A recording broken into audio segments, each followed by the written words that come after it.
We've all basically lived through the Infinity War and are likely still feeling some of the shock that came with the finale. While we're getting over the deaths of our favorite heroes, we started noticing a few plot points in the Marvel epic which made us scratch our heads and ponder how they made it to the final cut. This is a friend of mine, Tree. I am Groot! I am Steve Rogers.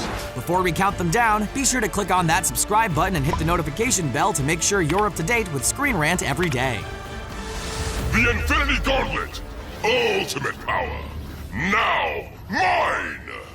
The Infinity Gauntlet. In the Avengers Infinity War, we see Thanos had the Infinity Gauntlet forged for him by the dwarf giant Eitri, played by Game of Thrones' Peter Dinklage. While it's a cool backstory for the Gauntlet, the scenes create a plot hole in the MCU. At the end of Age of Ultron, Thanos takes the gauntlet from a vault, so the new story doesn't add up with the continuity. There's been a lot of course correcting by the writers and directors on this one, with one group saying the after-credit scenes aren't really canon, while the directors say the timeline of the scenes don't really make sense. With conflicting reports, we're gonna chalk this up to a plot hole. Gamora, the adopted daughter of the mad titan Thanos. Last of her kind. In the first Guardians of the Galaxy film, the audience is told Gamora is the last of her kind. In Infinity War, we actually see a flashback to when Thanos adopts the future assassin and wipes out half of her planet's population with the help of the Chitauri. But if half the planet survived and Thanos' doctrine is proven to work, or else why continue doing it, then surely there's half a planet's worth of survivors living. With the decades passing since the Purge, the population would have begun to grow a bit as well. So what happened that Gamora's people suddenly all vanished?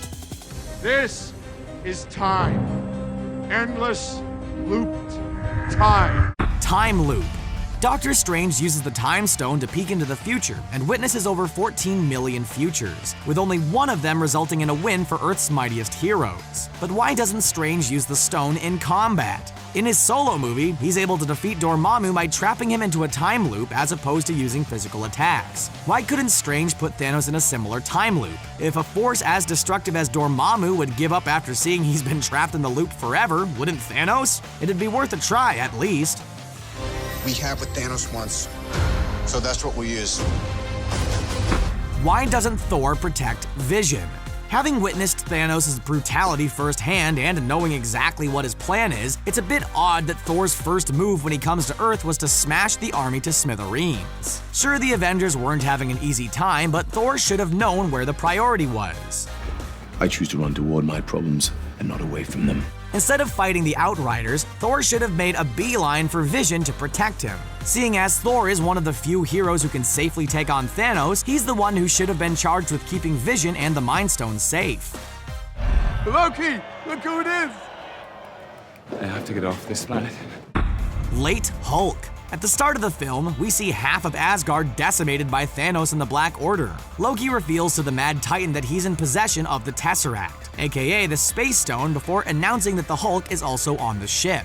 So this means Banner was waiting around to be called out, because Hulk wasn't going to sit around waiting. So did Banner and Thor willingly let half of Asgard die so we could have a callback to the first film? I have an army. We have a Hulk.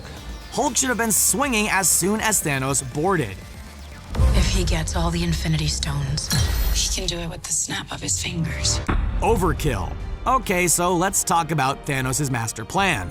Due to dwindling resources and population spikes, Thanos decides the only way to save the universe is to kill half of it, and to do that, he needs the Infinity Stones. But with the power of the universe itself, couldn't something else have been done instead of genocide? Thanos could have easily provided the universe with food, medicine, and other resources for them to share. He would have been the ultimate hero, but instead he thought wanton murder was the right call. He is the villain after all, but his plan surely makes him the villain when a much easier solution was available.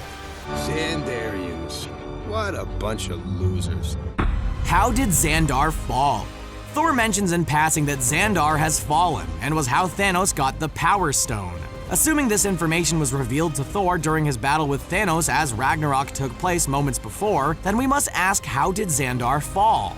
Xandar is a large planet with an army. Thanos didn't have any of the stones at this point, and the MCU hasn't made clear what Thanos' natural abilities are. He certainly didn't take on an army single-handedly, and even 5 against a whole army with ships. Seems like stacked odds with a quick line to brush it under the rug. It's like his muscles are made of Katati metal fibers. Stop massaging his muscles. Why doesn't Gamora go with Thor? Thor quickly finds his way into the custody of the Guardians and forms an alliance with them to stop Thanos from collecting all the Infinity Stones. He parts ways with Rocket and Groot in search of a new weapon while Star-Lord, Drax, Mantis, and Gamora head to nowhere. But Gamora should have gone with Thor. She knows she has to stay away from Thanos due to the information she has about the Soul Stone. If she went with him, there'd be no way that he would have been able to obtain that information, and Gamora would have been spared. And I could snap my fingers, and you'd all cease to exist.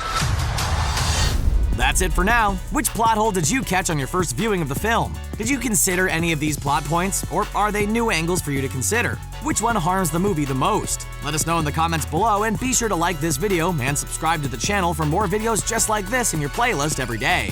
Thanks for watching.